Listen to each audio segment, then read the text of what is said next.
Before Abram had even set foot in Canaan, Melchizedek was already established there as the king of Salem, likely what we now recognize as Jerusalem, and served as a priest of the Most High God. This means that God's presence was already known in Canaan, and Melchizedek was an active representative of him. Abram's journey into Canaan was not bringing God to the land, but rather stepping into a place where God had already made himself known. When Abram met Melchizedek after the rescue of Lot, Melchizedek brought out bread and wine as part of his hospitality, and then he blessed Abram in the name of God Most High.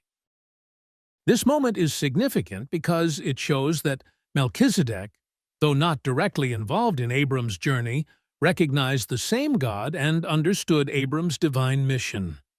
It wasn't just a personal blessing.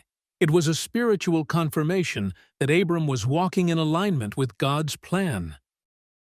One of the most notable parts of this encounter is Abram's response. After receiving Melchizedek's blessing, Abram gave him a tenth of everything he had recovered from the battle. This act of giving, which would later become known as tithing, demonstrates Abram's acknowledgement of God's ownership over all that he possessed. What's significant about this is that Abram's act of giving a tenth preceded the handing down of God's law at Sinai, where tithing would later be commanded. Abram's offering to Melchizedek was not an act of obedience to a law that had yet to be given.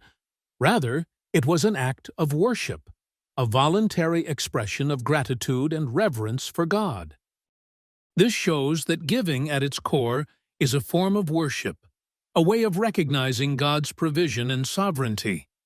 By giving a portion of his resources to Melchizedek, Abram was worshiping the Most High God, acknowledging that everything he had was a result of God's blessing. This principle is important because it reminds us that worship through giving is not merely about following rules, but about honoring God from the heart. Abram's act of tithing came from a place of faith and gratitude, setting an example of worship long before the formal laws of tithing were established at Sinai. The appearance of Melchizedek in Genesis 14 is brief yet deeply meaningful. As both a king and a priest, Melchizedek is unique, someone who rules over a city and also mediates spiritually on behalf of the people. In later scripture, particularly in the book of Hebrews, Melchizedek is highlighted as a foreshadowing of Christ, who would one day be both King of Kings and High Priest for all humanity. Just as Melchizedek blessed Abram and mediated before God, so Christ would come to bless all nations and intercede on behalf of believers. For Abram, this meeting with Melchizedek was more than just an exchange of blessings. It revealed that God's hand had already been at work in Canaan long before Abram's arrival. The fact that there was a king-priest in the land who worshipped the same God Abram did confirm that God's sovereignty and purpose were not bound by Abram's timeline. God had a bigger plan in place, and Abram was being woven into it.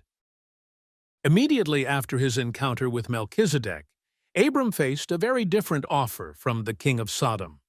While Melchizedek's actions were filled with generosity and blessing, the king of Sodom was focused solely on the material wealth from the battle. He offered Abram the spoils of war, but Abram refused, stating that he did not want anyone to claim that his wealth had come from the wicked king of Sodom.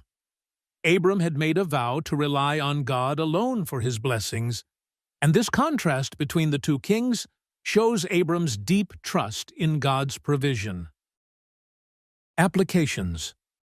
The fact that Melchizedek, a priest of the Most High God, was already established in Canaan before Abram arrived shows that God's presence and work are not limited to our understanding or involvement.